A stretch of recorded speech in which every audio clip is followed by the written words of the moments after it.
Construct an angle that is congruent to a given angle. Begin by drawing a ray. We're going to label this point A prime to show that it corresponds to vertex A. And we're going to use our compass to measure the angle. So you want to set your compass length to something less than the rays drawn on the angle. You lock in that length and you draw an arc. You then move your compass to point A prime and you draw an arc that is for sure greater than your angle. Notice here that we have an intersection B and an intersection C. So if we call this B prime, here at this intersection we need to find C prime. Again, we can use our compass to do that.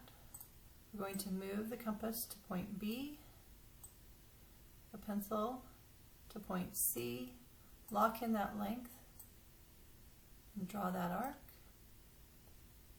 Then we move to B prime, and we draw that arc again, and that gives us C prime. Then we just have to adjust the ruler so that when we draw our line, it will go through points A and C prime, A prime, C prime.